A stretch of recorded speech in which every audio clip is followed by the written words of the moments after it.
This is Andy from Ingmans Cobbler Footwear Clothing. This is our second project, and today we're going to be restoring a pair of Loakes, an unusual design. I think these are about 1975, Goodyear Welted, as most Loake shoes are, which is the best kind of construction. It's already been repaired. It's had a half sole and heel, which a lot of shoe repairers do, but what we're going to do is we're going to put some shape back into it and do it like it was originally made. Some people call it a through sole, some people call it a long sole. Yeah, it's been stitched a few times and the stitches have been left in, so we're going to clean all the welts up, restore all the uppers, and bring them back to life. They look a little bit dry and stuff, but there's a story behind these. A friend of mine who's not been in my life for a while, he's recently come back into my life, which is lovely.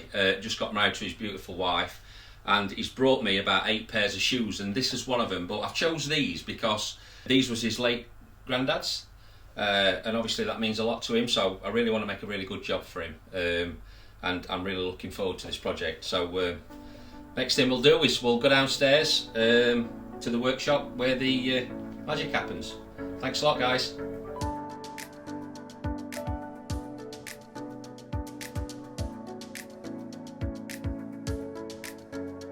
Okay, we're in the workshop, and we're going to start work on this restoration. We're going to really renovate these up for its new owner, and hopefully he'll wear it with pride and get a lot more life out of the shoe. Okay, right, let's get started.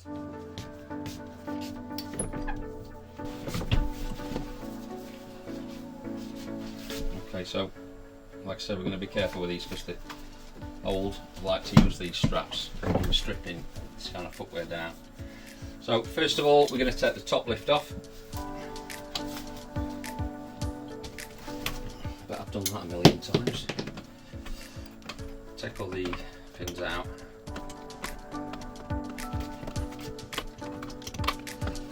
And we'll just see how this comes off. It might some come off easier than others, but you sometimes find when I hold the shoe, I can put on better. It's coming off well.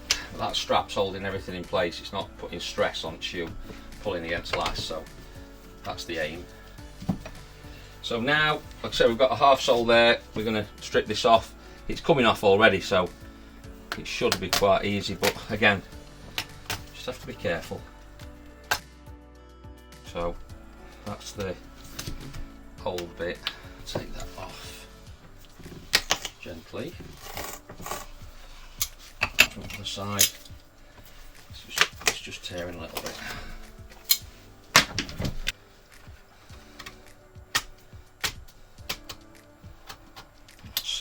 It's coming off nice.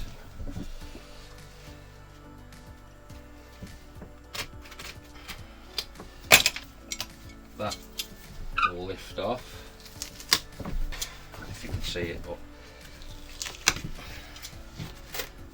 they've got pins in there and it's actually split the shank, so that's probably squeaking now anyway, but it's broken.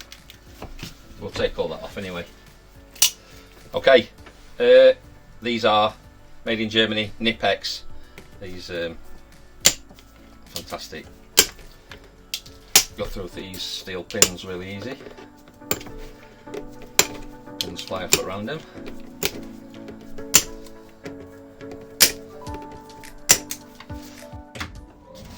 Okay, so just gently sparklers.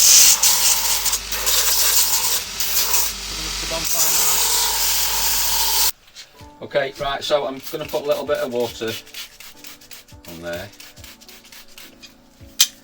This shoe's been worn by his granddad, and his foot shape will be slightly different to his. So I'm going to try and that area there, when it's a new shoe, it's flat, and now you can probably see the undulations in there. So I'm going to flatten that out a bit so that the new owner will make his own imprint on it and it'll be comfortable for him. And we'll take this shank out, take the seat piece off.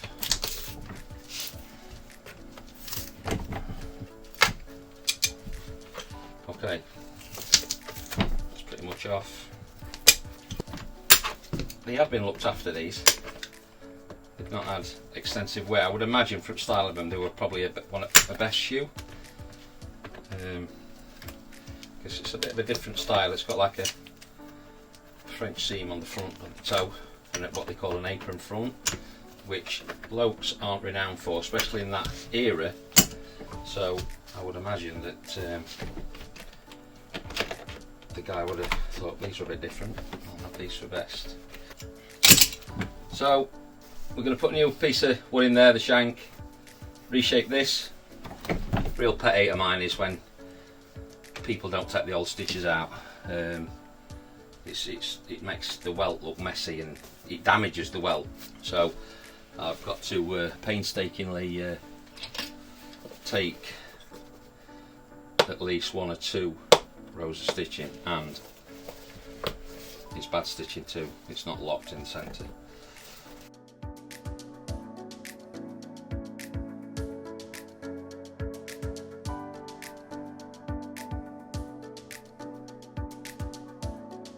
Next thing we're going to do is a bit more water on there and on the inside.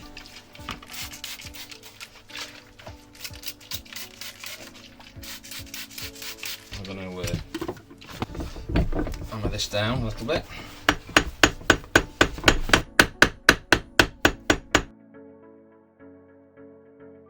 Right, so what I'm trying to do there is just make that flat again. It's still got a bit of undulation.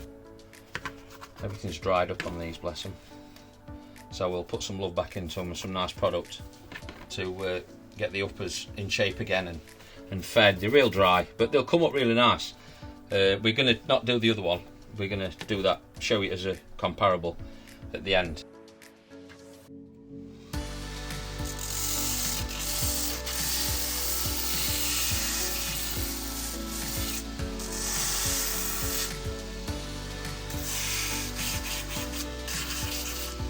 Then I'm gently going to touch the weld, clean it up. Don't put a lot of pressure on this because you don't want to damage the welt stitching.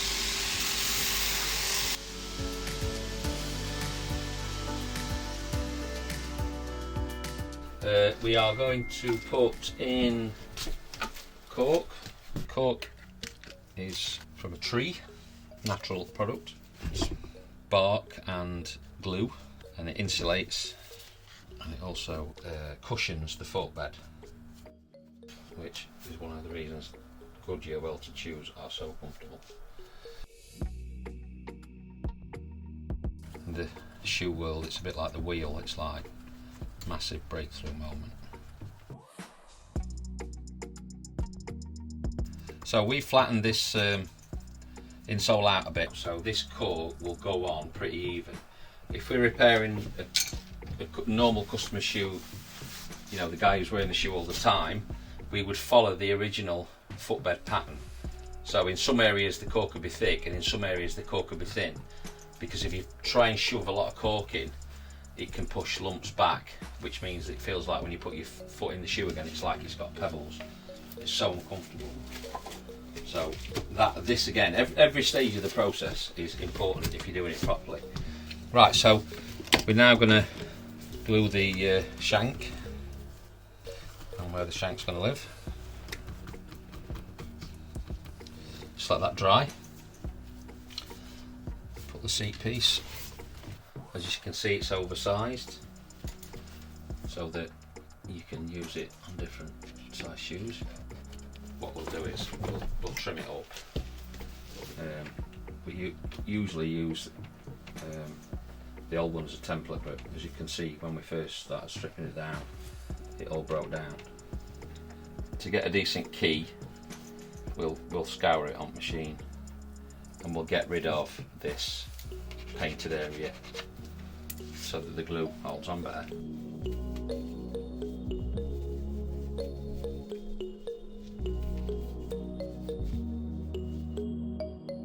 Right, so shank's been glued up, pop that in there, seat it down, push that cork over it,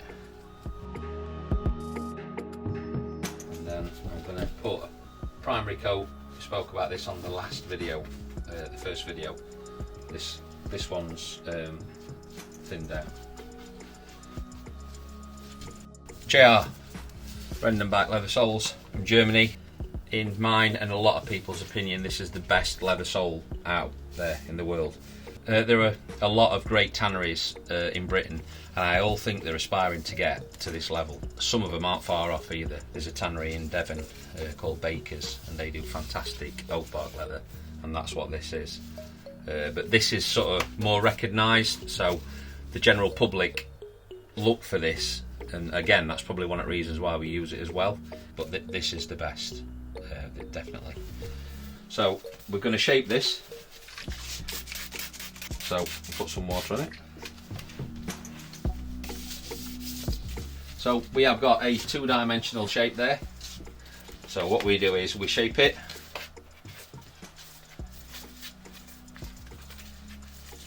And now we have very easily a three-dimensional shape. So it's curved there, and it's curved up there. That will allow that cork to sit where it needs to sit. So I glue it up.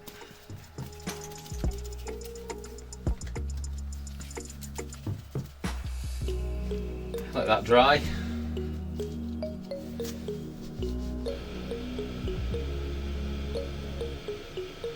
Right, bit of noise again. What I'm doing now is I'm just going to clean that up, make it flat.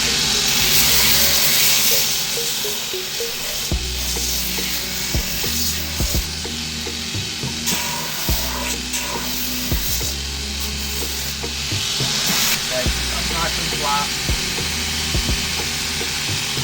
Now to finish gluing it up.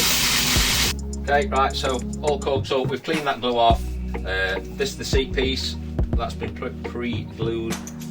So just stick that on there.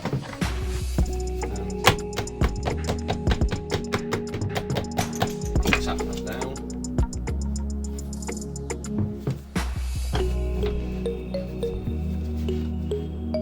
And scour that a little bit, get that flat.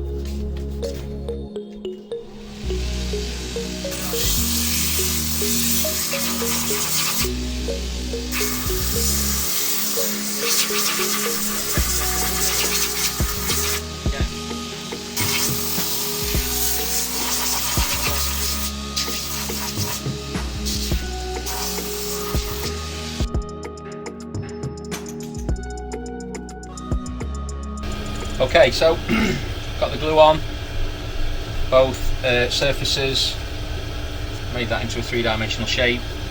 The glue's got an open time about 45 minutes, so this is still good to go.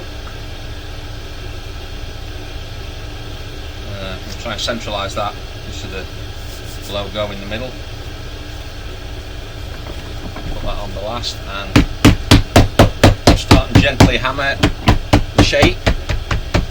Just like we said, the leather is pliable because it's wet, and we want to follow the natural shape of the shoe.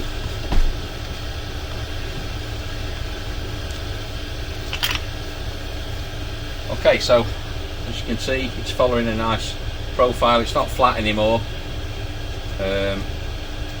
What we're going to do is put it on the compressor. We used it last time on the ladies' Louboutin video. Okay, so we put that on by hand, and now we're going to put it onto the press that's got nearly £70 per square inch, because that's what it's been set to roughly. The main thing is to get this bit right.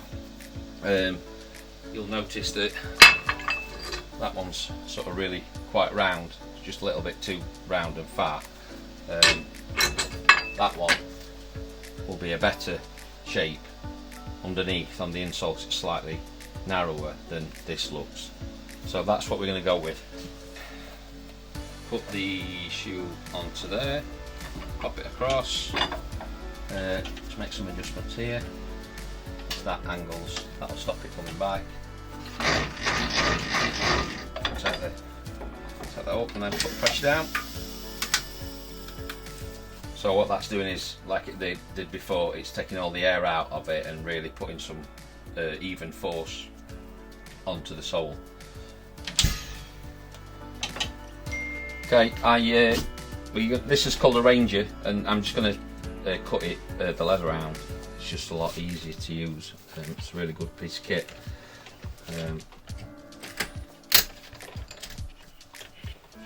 have to be careful though.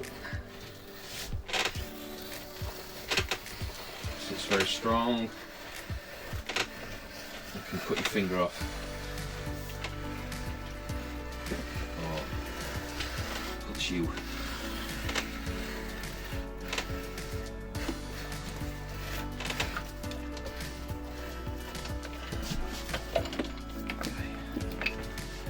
So we've got the bulk of that off, the leather. Now I'm just going to use the butt of a knife. We've shaped it that way on purpose to get into the welt and sort of push the welt down first by hand.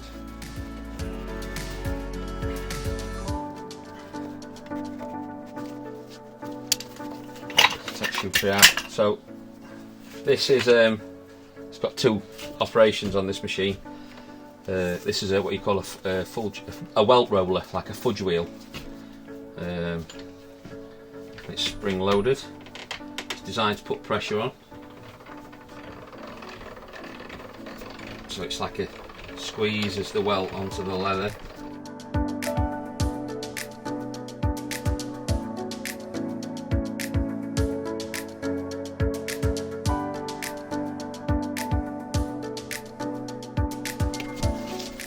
So that,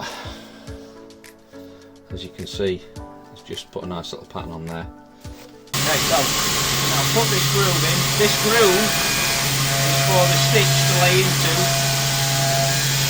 and let the sole on firmly. And the reason we put a groove in is so that when you walk on it, you don't wear the stitching out straight away.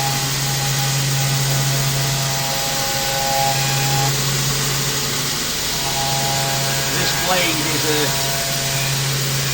tungsten tip, so it's really sharp. I've caught myself a few times on these, ended up at hospital. Right. Nice deep groove, so when we stitch it on, because it's deep as well, we'll put some water on there, and when we tap it down it'll close in a bit, which will protect the stitching. Right, we'll get ready for stitching then now. Okay, my favourite bit. So put some water into the groove of the leather.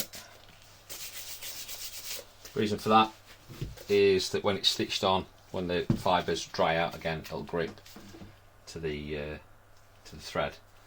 This machine I've had for 2.5 years, and it's a Pedersen Rapid.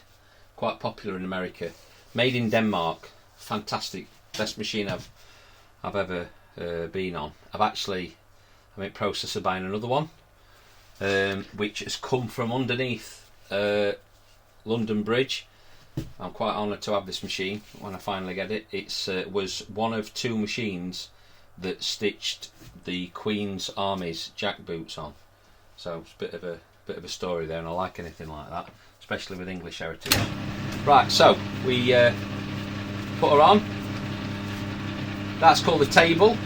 The awl is going to come from underneath the table. The needle's going to come over the top, and what's going to happen is these two stitches are going to lock together like that in the middle of there, and that lock is the thing that keeps the leather sole on.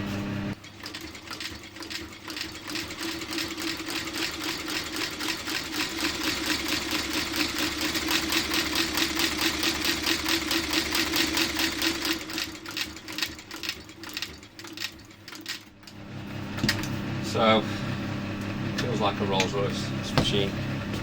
So, as you can see, we've got a nice small stitch, and I've done that on purpose to match the original stitch when it was made.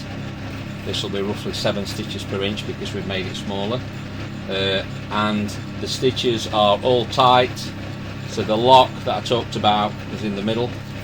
The welt's looking neater again. Got rid of all the old stitching. Now we've got the stitching in, it's sort of filled those gaps in.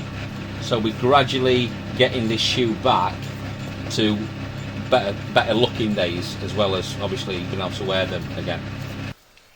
Right, so stitched on really well, really happy with it. I'm just going to tap the seat stitches. I'm just going to push it back. Right, so shoe tree back in. We can start working on uppers as well soon.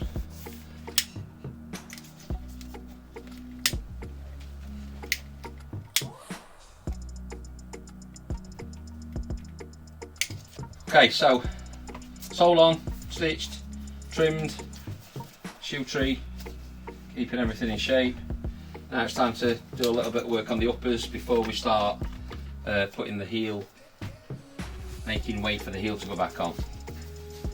So we 99% of the time only use Sapphire shoe care products from France, because again they're just amazing. So this product here is Hussard, and it's a spirit cleaner. So I'm going to get rid of all the old dirt and bit of glue that I will put on as I've gone through the process. So this is quite harsh, a cleaner. A bit like white spirit, I would say, but it's properly formulated for leather. Right, so this is another Sapphire product, Renomat, and this is a gentler cleaner, but it also puts a little bit of moisture back into the upper, because we've used the Hussard, which is quite harsh. So we're sort of cleaning it with a gentler lotion, but that's feeding the leather as well a bit.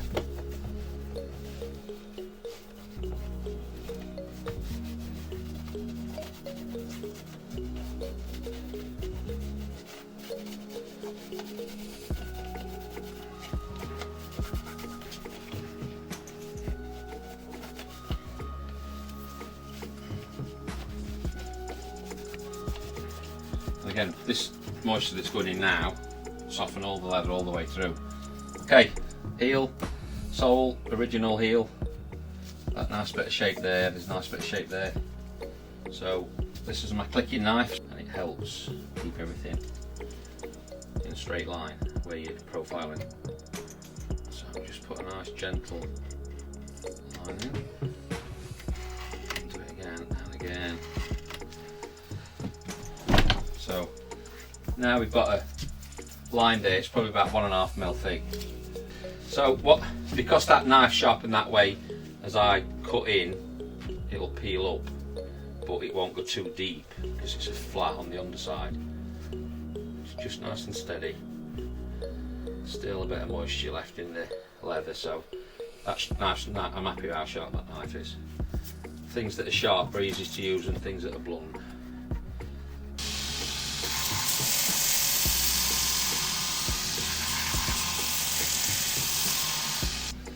Right, before I went to the machine, I put a thinner coat, one of the thin coats onto there already, so it's a case when you're working on shoes and lots of different ones, if you can save any time anywhere, that's what you tend to do.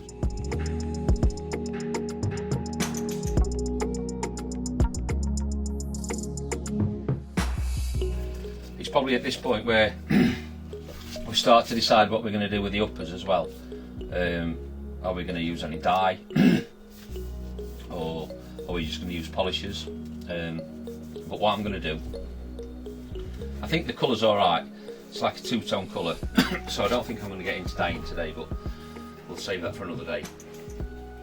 But I'm going to put some mink oil on, okay?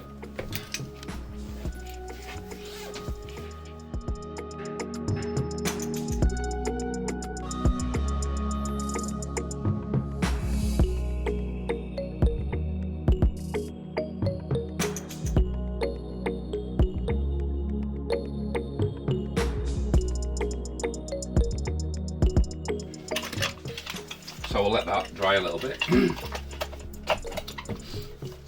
then we'll put the second coat of the heel.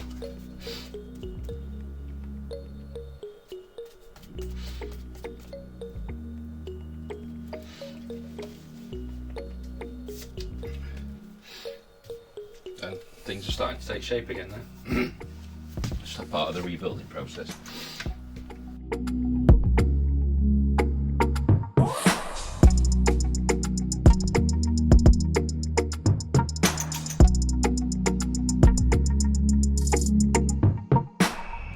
Hi guys, this is the second part of the video.